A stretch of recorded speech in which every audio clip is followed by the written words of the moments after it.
कैसे हैं आप सब लोग। मास्टर क्लास इन बायोलॉजी में हम डाउट क्लियर कर रहे हैं मास्टर क्लास स्टूडेंट्स के, और इस वीडियो में हम चर्चा करेंगे सेक्स लिंक्ड रिसेसिव इनहेरिटेंस के बारे में।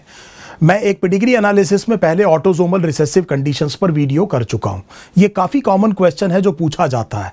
सो देखिए, एक सिंपल चीज़ आपको याद दिला दूं कि genes located on same chromosome are called X linked jeans.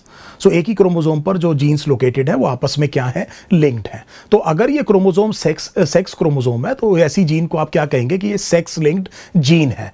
और प्रैक्टिकल पर्पसेस के लिए, फिर मेरी बात को बड़े ध्यान से सुनिए, फॉर ऑल प्रैक्टिकल पर्पसेस जो एक्स क्रोमोसोम है उसके ऊपर बहुत ज्यादा जीन्स हैं with respect to Y genes. तो जनरली जब आप सेक्स लिंक्ड रिसेसिव इनहेरिटेंस की बात करते हैं तो ये उस जीन की बात कर रहे हैं जो कि एक्स लिंक्ड है, जो कि एक्स क्रोमोसोम पर प्रेजेंट है। पहली बात तो ये समझ में आ गई। अब देखिए, क्योंकि एक्स मेल में एक्स ह्यूमंस में XXXY सेक्स डिटर्मिनेशन होता है, मेल हेट्रोगैमेटी। सो इसकी वजह से क्या है कि मान लीजिए सेक्स लिंक्ड रिसेसिव इनहेरिटेंस का मतलब ये हुआ कि कोई म्यूटेंट रिसेसिव अलील है किसी जीन लोकस की जिसकी वजह से डिसऑर्डर हो रहा है। और क्योंकि अब की बार फीमेल में क्योंकि दो एक्स क्रोमोसोम होते हैं तो she can be absolutely normal और she can be phenotypically normal but capable of transmitting the mutant allele to the progeny। So देखिए, क्योंकि दो एक्स क्रोमोसोम है, फीमेल या तो पूरी तरह से नॉर्मल हो सकती है या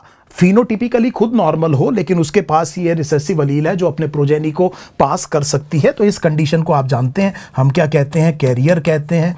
या फीमेल अगर अफेक्टेड होगी एक्स लिंक्ड रिसेसिव ट्रेट से तो दोनों के दोनों अलील जो हैं उसके पास में उसका कॉम्प्लीमेंट उसके पास म्यूटेंट अलील्स का होना चाहिए, तब वो जाकर के अफेक्टेड होगी। फीमेल का सेक्स लिंक्ड रिसेसिव इनहेरिटेंस से अफेक्ट होना आसान नहीं है। ये बहुत शुरुआती क्वेश्चन मैंने आपको एक करा दिया।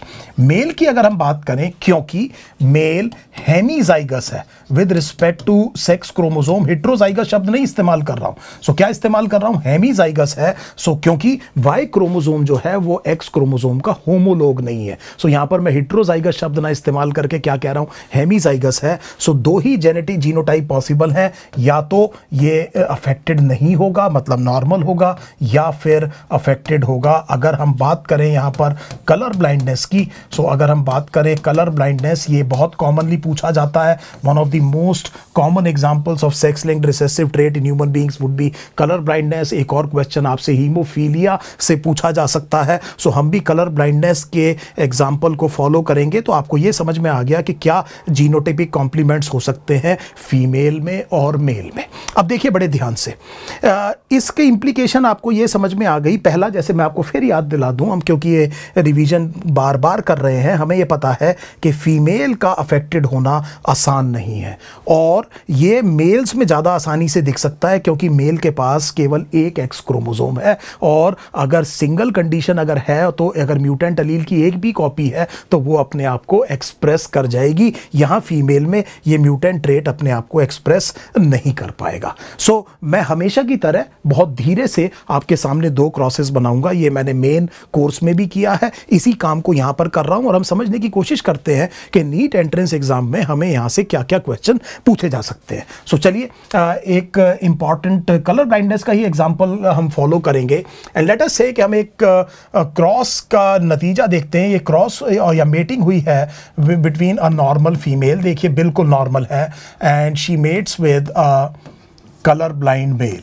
सो मुझे उम्मीद है अब आपको सिंबल्स बड़ी आसानी से समझ में आ रहे होंगे। हमने ये कहा कि बिल्कुल नॉर्मल फीमेल और कलर ब्लाइंड मेल है। देखिए गैमेट्स बनाते हैं, इसका आराम से, जल्दी नहीं है। We will take time, we will try to understand the basic concepts again and we have now time available and let us just do it finally. Totally finish करते हैं इस काम को। ये मैंने पनट स्क्वायर बनाया, इसमें मैं F1 प्रोजेनी के पॉसिबल जीनोटाइप आपको दिखा रहा हूँ। सो आप देख सकते हैं कि the females will be X capital C, X small c, X capital C, X small c। अगर यहाँ मेल्स देखें तो X कैपिटल CY और X कैपिटल CY।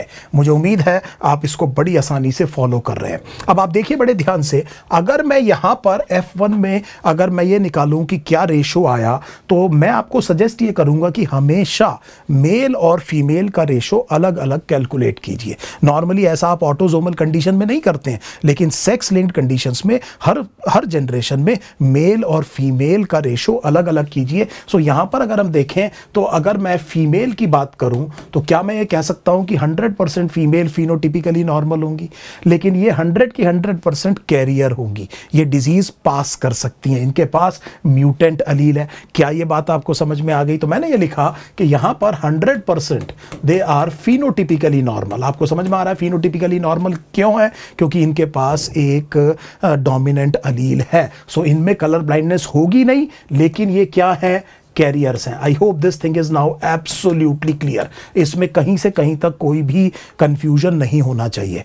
अब मान लीजिए हम इन दोनों की मेटिंग देखें। Say for example X capital C X small C, ये कैरियर फीमेल है और हमने ये कहा कि she marries a male who is not colour blind. आप अब तक समझ गए होंगे कि मेल में कैरियर नहीं होगा, so there will be no carrier. फिर उसकी वजह यही है कि वो हेमीजाइगस है with respect to sex chromosome. अब इस क्रॉस का अगर हम देखें तो यहां पर मैंने पनट स्क्वायर बनाया, X capital C X small C, यहां देखिए एक्स कैपिटल सी और Y. So try to take time. हमेशा मैं बच्चों से ये कहता हूं कि अगर किसी चीज में जरा सी भी प्रॉब्लम है, अगर आपको ये लगता है कि आपको ये पढ़ना जरूरी है, तो उसको थोड़ा सा टाइम लगाइए। अगर आप अटेंशन फिक्स करके प्रॉपरली एक चीज को, रेसिपी को बनने के लिए टाइम देंगे, सारे मसाले ठीक डालेंगे, तो एंड रिजल्ट बड़ा अच्छा आने वाला है। सो ये देखिए यहां पर हमने ये कहा कि ये एक्स कैपिटल सी होगा, यहां देखिए X capital C X small C होगा, और यहां देखिए ये एक्स कैपिटल सी वाई होगा, और यहां हमने कहा कि ये एक्स स्मॉल सी वाई होगा। अब अगेन मेरे को मेल और फीमेल दोनों की रेशो अलग लिखनी है। यहां पर मैं मेल की रेशो लिखना भूल गया। सो F1 प्रोजेनी में अगर आप मेल देखें तो 100% males will be normal, so none of them will be affected. So ये याद रखिए कि ये आपने F1 की क्या लिखी है? रेशो लिखी है। अब मैं F2 की रेशो दोनों सेक्सेस के लिए सेपरेट लिख रहा हूं। सो देखिए फीमेल के बारे में जरा सा रोकिए, वीडियो को देखिए बड़े ध्यान से। सो हम ये कह सकते हैं कि 50% will be 100% will be phenotypically normal, लेकिन अब की बार कैरियर विल बी ओनली 50%। सो क्या ये देखिए ये फीमेल कैरियर नहीं है, फिनोटिपिकली नॉर्मल है। ये कैरियर है लेकिन ये भी फिनोटिपिकली नॉर्मल है। तो मैंने फीमेल को क्या कहा कि 100% they are phenotypically normal but 50% are carriers, 50% are carriers, ये प्रोबेबिलिटी है। सो अगर आप मेल की बात करें तो देखिए ये मेल नॉर्मल होगा लेकिन ये मेल अफेक्टेड होगा। सो हमने ये कहा कि अगर हम मेल की बात करें सो 50% प्रोबेबिलिटी ये है कि मेल वुड बी नॉर्मल, और 50% प्रोबेबिलिटी ये है that the male would be colour blind. So मुझे उम्मीद है ये बात आपको बहुत अच्छे से समझ में आ गई। तो देखिए अब मैं इसको अलग से थोड़ा सा लेफ्ट साइड में कर देता हूं। आप अपनी कॉपी पर मुझे उम्मीद है इस काम को जरूर कर रहे होंगे और बड़े आसानी से कर चुके होंगे। एक बार फिर प्रैक्टिस हो जाएगी, दोबारा कर लीजिए। अब देखिए अब हम एक और क्रॉस बनाते हैं। अब की बार ये जो दूसरी क्रॉस में साइमल्टेनियसली बना रहा हूं इसमें फीमेल कलर ब्लाइंड है, तो आप समझ सकते हैं कि फीमेल अगर कलर ब्लाइंड है तो दोनों एक्स क्रोमोसोम पर म्यूटेंट अलील होनी चाहिए, और मेल जो है अब की बार नॉर्मल है। सो देखिए अब की बार देखते हैं कि क्या क्या इसमें रेशो आता है। सो देखिए एक्स स्मॉल सी फीमेल के गैमेट्स, मेल के गैमेट्स देखिए स्पर्म में 50% में नॉर्मल और 50% में वाई क्रोमोसोम। अब देखिए Punnett square and let us see the zygotic combinations. So this is X capital C X small C, फिर देखिए X capital C X small C, यहां देखिए एक्स स्मॉल सी वाई और देखिए X small C Y. So इसका मतलब यह हुआ कि अगर मैं यहां पर फिर अगर फीमेल की रेशो लिखूं तो मैं फीमेल में क्या कहूंगा कि 100% फिनोटिपिकली नॉर्मल है लेकिन 100% कलर कैरियर है। सो देखिए बड़े ध्यान से 100% फीमेल फिनोटिपिकली नॉर्मल है लेकिन सबकी सब क्या है? कैरियर है। सो हमने कहा female are 100% phenotypically normal but they are carriers। सो मुझे उम्मीद है ये बात बहुत आसानी से आपको समझ में आ गई। अब अगर हम मेल की बात करें तो बड़े आसानी से आपने ये बता दिया होगा अब तक कि सारे के सारे मेल्स क्या होंगे? अफेक्टेड होंगे। सो इसका मतलब ये हुआ कि 100% would be colour blind. So 100% would be colour blind. Again अब हम इन दोनों की मेटिंग से देखते हैं कि F2 में क्या आता है। तो देखिए X capital C, X small c, और बताइए X small c and Y। So अगर मैं फिर गैमेट्स बनाऊं तो X capital C, X small c, इधर देखिए गैमेट देखिए X small c and Y chromosome. 50% of the sperms will be carrying Y chromosome. Again looking at the Punnett square. So आप देख रहे हैं मैं बहुत धीरे धीरे इस काम को कर रहा हूं। आप भी जरूर कॉपी पे इसको एक बार बनाइए, इससे ज़्यादा मुश्किल यहाँ से क्वेश्चन नहीं आता, बस थोड़ा सा समझने का है और कुछ भी इसमें प्रॉब्लम नहीं आती। सो अगर हम ये देखें, सो ये फीमेल हो गई, और अगर हम मेल देखें तो ये मेल हो गए। अब मैं दोबारा क्या कर रहा हूँ, F2 जनरेशन में मेल और फीमेल का रेशो अलग अलग लिख रहा हूँ। सो बार बार मैं आपसे कह रहा हूँ कि सेक्स लिंक्ड इनहेरिटेंस में, एक्स लिंक्ड पेडिग्रीज में या इस तरह की क्रॉसेस में प्लीज़ मेल और फीमेल का रेशो अलग अलग लिखने की कोशिश कीजिए। सो यहां पर हमने कहा कि फीमेल, देखिए बड़े ध्यान से, so female is 50% phenotypically normal but carrier, but 50% are colour blind. अब की बार आपको फीमेल कलर ब्लाइंड दिखाई दे रही है। तो हमने ये कहा कि यहां पर 50% are phenotypically normal but carrier, और हमने ये कहा कि 50% विल बी कलर ब्लाइंड।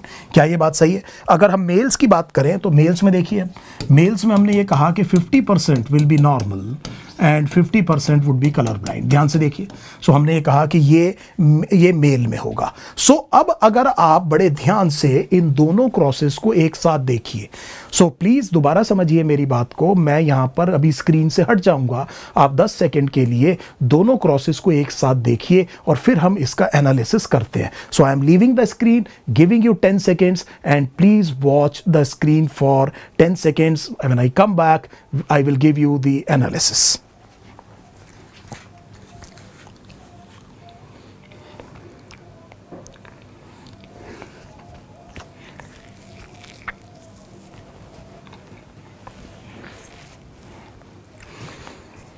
तो देखिए इसका एनालिसिस बड़ा सिंपल है, बड़े ध्यान से देखिए। अब आपको सारे क्वेश्चन यहीं मिल जाएंगे। सो थोड़ा सा मैं एक चीज़ को थोड़ा सा समझाने के लिए आपको थोड़ा सा अलग कलर इस्तेमाल कर रहा हूं। आप इस एक्स क्रोमोसोम को देखिए, जो मेल का एक्स क्रोमोसोम है, ये रहा मेल का एक्स क्रोमोसोम पहली वाली क्रॉस में।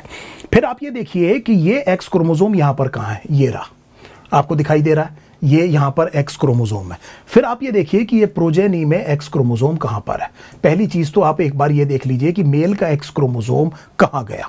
दूसरी चीज, अगर आप इससे पहले एक और चीज ऑब्जर्व कर चुके हैं, then I will give you a thumbs up. आप ये अगर समझ गए कि ये दोनों एक दूसरे की रेसिप्रोकल क्रॉसेस है, they are reciprocal crosses of each other. ध्यान से देखिए, यहां पर फीमेल नॉर्मल है, मेल कलर ब्लाइंड है, यहां पर फीमेल कलर ब्लाइंड है, मेल नॉर्मल है। ये रेसिप्रोकल क्रॉसेस एक साथ अगर आप देख रहे हैं तो एक दूसरे की रेसिप्रोकल क्रॉसेस है। क्लासिकल मेंडेलियन इनहेरिटेंस में हमने देखा था कि reciprocal crosses will always produce the same result. यहां पर आपको सेम रिजल्ट ना तो F1 में आ रहा है, ध्यान से देख लीजिए, कंपेयर कीजिए, ना आपको F2 में आ रहा है। सो दोनों के दोनों रेशो सेम नहीं है। सो पहली चीज तो आपको अपने एंट्रेंस एग्जाम में यह समझ में आ जाएगा कि आप किस चीज से डील कर रहे हैं, कि अगर कोई रेसिप्रोकल क्रॉसेस हैं और उनका सेम रिजल्ट नहीं है तो ये क्लासिकल मेंडेलियन इनहेरिटेंस नहीं है। मोस्ट लाइकली आपके लेवल पर नीट एंट्रेंस के एग्जाम पर ये सेक्स लिंक्ड इनहेरिटेंस पर क्वेश्चन हो सकता है। सो ये बात अपने बैक ऑफ द माइंड में रखिए। सो पहली चीज तो हमने ये देख ली। दूसरी चीज देखी हमने कि ये एक्स क्रोमोसोम कहां जा रहा है। सो क्या आप ये देख रहे हैं कि X chromosome of the father is exclusively inherited by the daughters. X chromosome fathers का केवल डॉटर्स के पास जाता है। आप देखिए ये एक्स क्रोमोसोम किसी भी सन के पास नहीं आया है। सो फादर का X chromosome is exclusively inherited by the daughters. पक्की बात है। इधर देख लेते हैं, इस तरफ देख लेते हैं, देखिए ये रहा एक्स क्रोमोसोम। सो ये एक्स क्रोमोसोम कहां पर है, ये रहा, और इसमें अगर आप देखें तो ये एक्स क्रोमोसोम ये रहा और ये रहा एक्स क्रोमोसोम। सो फादर का X chromosome is exclusively inherited by the daughters. None of the son is going to inherit the X chromosome of the father. पहली बात तो आपको ये बात अच्छी से समझ में आ गई। दूसरी चीज, अगर मैं इस चीज को ढंग से कहूं तो बड़े ध्यान से सुनिएगा मैं क्या कह रहा हूं। मैं यहां पर ये कह रहा हूं कि the sons inherit their X chromosome from the mother। So बड़े ध्यान से देखिए, सन जो है वो अपना एक्स क्रोमोसोम किससे इनहेरिट करते हैं? मदर से इनहेरिट करते हैं। सो यहां पर मैंने ये नहीं कहा कि मदर्स का एक्स क्रोमोसोम एक्सक्लूसिवली सन के पास जाता है। याद रखिए, मदर के पास 2 एक्स क्रोमोसोम है।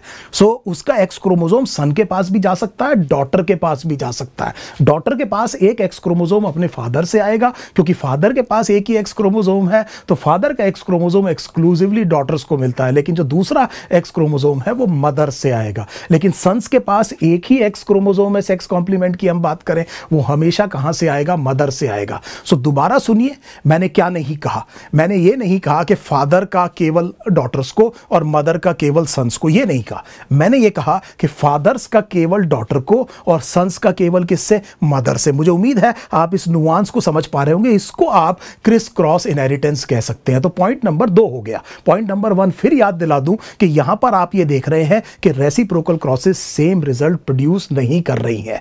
पॉइंट नंबर 2 अब आपको मैंने बता दिया कि ये जो क्रिस क्रॉस है इसका एक्चुअली मतलब क्या है। और बड़े ध्यान से देखिए, अगर मैं इस पेरेंटल जनरेशन में ये देखना चाहूं कि किस पर्टिकुलर सेक्स में डिजीज है। सो आपने ये जो पहली जनरेशन देखी, इसमें ये देखिए कि डिजीज किस सेक्स में है। सो यहां पर अगर आप देखिए पेरेंटल में मेल्स में डिजीज है।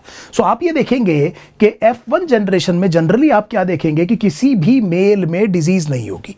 सो मैं केवल उसी सेक्स में अक्रॉस दी जनरेशंस आपको ध्यान देने की बात कर रहा हूं। सो आपने अपनी पहली इस क्रॉस में ये देखा कि यहां पर पेरेंटल जनरेशन में जो मेल है उसमें डिजीज है। फिर आपने F1 देखा, आपने देखा F1 में किसी भी मेल में डिजीज नहीं है। फिर आपने मेल्स में ही F2 में देखिए डिजीज वापस आ गई, हालांकि केवल 50% में। So please try to understand, यहां पर इस मेल में डिजीज है, हमने ये कहा कि यहां किसी भी मेल में डिजीज नहीं है, मैं केवल मेल में इनहेरिटेंस देख रहा हूं और यहां पर 50% मेल्स में डिजीज फिर आ गई। सो अगर मैं केवल उस इंडिविजुअल को देखूं जो कि डिजीज है पेरेंटल जनरेशन में, तो F1 में जनरली ये डिजीज देखने को उसी सेक्स में नहीं मिलेगी। और फिर हमने ये कहा कि F2 में उसी सेक्स में ये डिजीज दोबारा रीअपीयर हो सकती है। चलिए इसको यहां से चेक करते हैं। यहां पर आप देखिए कि डिजीज कौन है? डिजीज्ड कौन है? फीमेल डिजीज्ड है। सो फीमेल क्या है? डिजीज्ड है। सो हमने ये कहा कि F1 प्रोजेनी में अगर हम देखें तो फीमेल कैरियर हो सकती हैं पर उनमें डिजीज नहीं होगा, they will be phenotypically normal. और अगर आप F2 में देखें तो 50% फीमेल्स में। So please remember again that we are following the inheritance in the same sex from P to F1 to F2। और फिर हम ये देख रहे हैं कि F1 स्किप हो रही है, इसको हम कहते हैं skip generation inheritance. Pedigree analysis में अगर एक अच्छी पेडिग्री आपसे पूछी जाएगी तो this can be a very good clue. So जो रिसेसिव डिसऑर्डर्स हैं ये जनरली आप क्या देखेंगे कि जनरेशन को क्या करते हैं? स्किप करते हैं, जैसा कि आपने दोनों केसेस में देखा। सो मुद्दे की बात ये हुई कि मुझे फिर 3 पॉइंट ये समझ में आ गए कि नंबर 1 मुझे ये समझ में आ गया रेसिप्रोकल क्रॉसेस सेम रिजल्ट नहीं दे रही हैं। मुझे ये समझ में आ गया कि यहां पर जो पैटर्न ऑफ इनहेरिटेंस है वो क्रिस क्रॉस है। और तीसरा मुझे समझ में आ गया कि जनरली आपको पेडिग्रीज में स्किप जनरेशन इनहेरिटेंस देखने को मिलेगी। पहली बात तो मतलब ये क्वेश्चन अब मुझे उम्मीद है आपको बहुत अच्छी तरह से समझ में आ गया होगा। दूसरी चीज, एक और क्वेश्चन बड़े ध्यान से देखिए कि फीमेल में अगर आप देखें ओवर द जनरेशंस, फीमेल यहां पर कलर ब्लाइंड हुई है। सो या तो यहां पर कलर ब्लाइंड थी या यहां पर कलर ब्लाइंड हुई है, प्रोजेनी की बात कर रहा हूं। So it is rare to get colour blind females, rare है। और अगर कोई फीमेल कलर ब्लाइंड है तो इसका मतलब उसके पास दोनों म्यूटेंट अलील है और यह तय है कि उसका फादर कलर ब्लाइंड होगा और यह भी तय है कि उसकी मदर अगर फिनोटिपिकली नॉर्मल है तो कैरियर होगी। सो बड़े ध्यान से मेरी बात सुनिए, सेक्स लिंक्ड रिसेसिव इनहेरिटेंस में मैं एक बहुत इंपॉर्टेंट बात कह रहा हूं। मैं आपसे कह रहा हूं कि इट इज रेयर, फीमेल्स में इट विल बी रेयर। सो अगर कोई फीमेल प्रोजेनी है सो उसमें इस तरह की डिजीज होना रेयर है। अब मैं आपसे यह कह रहा हूं कि अगर है, if she is affected, if female progeny is affected, if female progeny is affected, so मैंने आपसे ये कहा कि ये तय है कि उसका फादर अफेक्टेड होगा। मैं बात कर रहा हूं एक्स लिंक्ड रिसेसिव ट्रेट की, मैं समझाने की कोशिश कर रहा हूं कि पेडिग्री में आप कैसे पहचानेंगे। आप देखिए कि अगर कोई फीमेल अफेक्टेड है तो उसका फादर अगर अफेक्टेड नहीं है तो ये कंडीशन, अगर आप मानते हैं रिसेसिव है, तो ऑटोसोमल होगी, ये सेक्स लिंक्ड रिसेसिव कंडीशन नहीं होगी। This will be a very very big clue. और हम ये कह रहे हैं कि उसकी जो मदर है वो या तो अफेक्टेड होगी, लेकिन अगर वो फिनोटिपिकली नॉर्मल है, if phenotypically normal, then she has to be carrier, please do not calculate the probability of this mother to be half, to be carrier as half मत करिए, क्योंकि हमने कहा कि इसकी जो डॉटर है वो क्या है, अफेक्टेड है, तो इसका मतलब ये हुआ कि ये 100% क्या होगी, कैरियर होगी। और जो चीज 100% है उसकी प्रोबेबिलिटी नहीं निकाला करते। कुछ बच्चे इस तरह की गलतियां कर देते हैं। मुझे उम्मीद है कि इस तरह की गलती आप नहीं करेंगे। मेरे को पॉइंट अब जो मैंने आपको समझाया, मुझे लगता है आपको अच्छे से समझ में आ गया होगा। वापस चलते हैं अपने चार्ट के ऊपर। एक और चीज देखिए, आपसे क्या क्या क्वेश्चन पूछ सकते हैं। देखिए, आपसे क्वेश्चन पूछ सकते हैं, a normal female whose father was colorblind, ध्यान से देखिए, a normal female, so a female who is normal, whose father was colorblind marries a normal man. So what will be the chances of a boy being boy being colorblind or a daughter being colorblind? आपने एक question बहुत common देखा होगा, दोबारा बता रहा हूं, आप देख लीजिए, चारों क्रॉसेस देख लीजिए। a normal female, she will be normal phenotypically, so phenotypically normal female marries a normal man, तो क्या प्रोबेबिलिटी है कि उसके किसी प्रोजेनी में डिजीज होगी? एक तो ये क्वेश्चन आपसे पूछ सकते हैं, या आपसे क्या पूछ सकते हैं, phenotypically normal female marries a colorblind man, आपसे ये पूछ सकते हैं। तब आप देखिए कि क्या कंडीशन आएगी। अब आप उठा के देखिए, पीछे जितने भी क्वेश्चन आए हुए उनमें से ज्यादातर क्वेश्चन इन दोनों क्रॉसेस से आपको वर्डेड स्टेटमेंट के तौर पे पूछ लिए जाते हैं। और दो क्रॉसेस क्या हो सकती हैं, a normal female marries a normal female who doesn't have any history of colour blindness in her family, so इसका मतलब पूरी तरह से नॉर्मल होनी चाहिए, marries a colour blind man, what will be the probability. और यहां पर देखिए कि what colour blind female marries a normal man, then what is the probability. So ये बात आपको समझ में आ गई। ये जो चार क्रॉसेस हैं, बेसिकली इन्हीं के चारों तरफ आपका कोई ना कोई वर्डेड क्वेश्चन बना दिया जाएगा। सो मुझे उम्मीद है ये बात अब आपको बिल्कुल अच्छे से समझ में आ गई होगी। और एक चीज देखिए, कोई ऐसी जगह देखते हैं जहां पर से फॉर एग्जांपल फादर और सन में डिजीज है। सो देखिए, ये फादर और सन दोनों डिजीज हैं। सो यहां पर ये सेक्स लिंक्ड रिसेसिव ट्रेट है, और इस जगह पर आप देखिए कि यहां पर फादर में भी डिजीज है और यहां पर सन में भी डिजीज है। सो अगर कोई सेक्स लिंक्ड इनहेरिटेंस ट्रेट है और आपको फादर और सन में देखने को मिल रहा है, तो ये बात तो तय है कि ये फादर से नहीं आया है। ये फादर से नहीं आया। हम पहले ही देख चुके हैं कि ये जो फादर का जो एक्स क्रोमोसोम है, it is exclusively inherited by daughters only. So हम ये बहुत अच्छी तरह से जानते हैं कि this thing will be exclusively inherited by only the daughters, none of the son is going to inherit this X chromosome। तो अगर फादर और सन में डिजीज है, जैसा मैंने अभी थोड़ी देर पहले आपसे कहा, तो मदर कम से कम कैरियर होनी चाहिए, ये सेक्स लिंक्ड इनहेरिटेंस में याद रखिएगा। सो हमने क्या कहा कि if the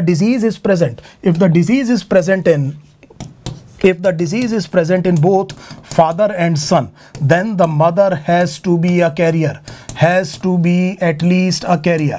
So at least a carrier. I hope this is absolutely clear, and immediately you can easily understand that the sex linked recessive conditions will be relatively common in the males of the species rather than the female। ये मैं आपको पहले ही बता चुका हूँ, hemizygous condition की वजह से जो सेक्स लिंक्ड रिसेसिव कंडीशंस हैं वो मेल्स ऑफ द स्पीसीज में ज़्यादा कॉमन होंगी। और एक और चीज़ देखिए कि अगर तो मदर कलर ब्लाइंड है तो ये तय है कि उसके सन्स क्या होंगे, कलर ब्लाइंड होंगे। ये बात बिल्कुल तय हो गई। एक चीज़ आपसे ये भी पूछ सकते हैं, सो अगर मदर क्या है, कलर ब्लाइंड है, तो उसके सन्स क्या होंगे, कलर ब्लाइंड होंगे। सो ये जो मैंने आपको 5-7 पॉइंट्स बताए, देखिए रिवाइज करते हैं। Reciprocal crosses do not produce same result, criss cross आपने देखा, फिर तीसरा आपने देखा स्किप जनरेशन है, चौथा आपने ये देखा कि sex linked recessive traits will be more common in the mails of the species because of the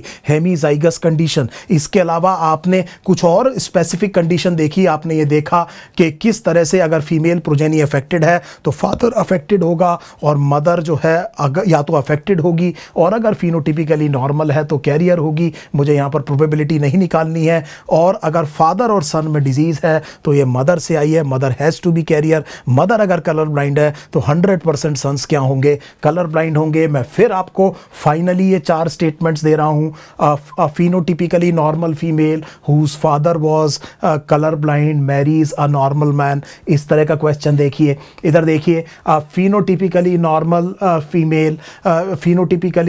female let us say whose mother was colour blind marries a colour blind man. तब देखिए क्या हो सकता है। इधर देखिए, a female with no family history of colour blindness marries a colour blind man, colour blind female marries a normal man. सो ये जो 4 क्रॉस हैं, अगर आप अभी इस वीडियो के बाद में खुद कर लेंगे तो आप ये देखेंगे कि मेजॉरिटी ऑफ द क्वेश्चंस आपसे हो जाएंगे। इसी सेक्स लिंक्ड इनहेरिटेंस पर मैं 3-4 पेडिग्री के एनालिसिस बहुत जल्दी आपके साथ शेयर करूंगा। एक और वीडियो, ये तो मैंने आपको बेसिक कंसेप्ट एक बार दोबारा पढ़ा दिया है, हालांकि मैंने मेन कोर्स में भी पढ़ाया, पर क्योंकि बहुत बच्चे इसको पूछ रहे हैं सो मैंने सोचा कि अभी हमारे पास टाइम भी है, सो थोड़ा सा इसको कर लेते हैं। और अगले वीडियो में मैं आपको कुछ एग्जाम्पल्स सॉल्व करके दिखाऊंगा कि किस तरह से इस पेडिग्री एनालिसिस को एग्जाम में बड़ी आसानी से अटेम्प्ट किया जा सकता है।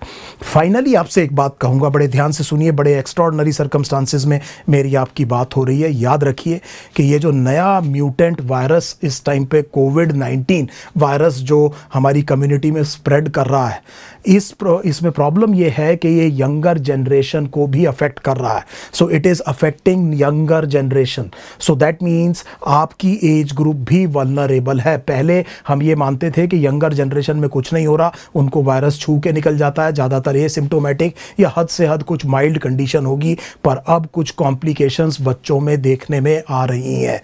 दूसरी चीज़ ये समझिए कि आपकी एज ग्रुप के लिए अभी कोई भी वैक्सीन अवेलेबल नहीं है, it is not yet approved, और अगले 3-4 महीने में उम्मीद भी नहीं है। सो इसका मतलब ये हुआ कि वो जो सोशल डिस्टेंसिंग है वो सबसे ज़्यादा इंपॉर्टेंट पैरामीटर है जिससे इस नए म्यूटेंट डेंजरस जो वायरस है इसके स्प्रेड को बड़ी आसानी से रोका जा सकता है। ये मैं बहुत पॉजिटिव बात बता रहा हूँ, ये आपके हाथ में है। आप एक नीट एंट्रेंस एग्ज़ाम की तैयारी कर रहे हैं, आप मेडिकल कॉलेज में जाएंगे, आपके ऊपर ये जिम्मेदारी बनेगी कि आप बहुत ज़्यादा खुद भी जिम्मेदार हों और लोगों को भी समझाएं कि किस तरह से इसको बड़ी आसानी से प्रिवेंट किया जा सकता है। इसके पीछे साइंस है, ये ड्रॉपलेट से स्प्रेड होता है, और अगर आपने 6 फीट 7 फीट की दूरी किसी आदमी से रखी है, प्रॉपर मास्क पहना है, तो ड्रॉपलेट इन्फेक्शन नहीं होगा। So please have this social distancing and take a very good care of yourself. यही वो वजह है कि आपके एग्ज़ाम जो बोर्ड के एग्ज़ाम्स हैं उनको कुछ पोस्टपोन्ड किया गया है, क्लास 12th के 10th को क्या किया गया है, कैंसिल कर दिया गया है। सो यहाँ पर अब हमारी जिम्मेदारी ये है कि अगले 3-4-5 हफ्ते में हमें पूरे तौर पे ये यकीन है कि अगर हमने ये काम किया तो हम इस वेव को भी पहले की तरह ही क्या कर लेंगे, कंट्रोल। हमने पहले भी करके दिखाया है, अब भी करके दिखाएंगे। अब हम समझदार भी ज़्यादा हैं और हम इस स्प्रेड को रोकना चाहते हैं, और अपने आप को बचाइए और खूब मेहनत कीजिए। मैं अपनी तरफ से आपके साथ इंटरेक्शन बढ़ा देता हूं, और जिससे होगा ये कि आपको पीरियोडिकली कुछ ना कुछ वीडियोस मिलते रहेंगे, and together we can actually overcome this situation. Thank you so much.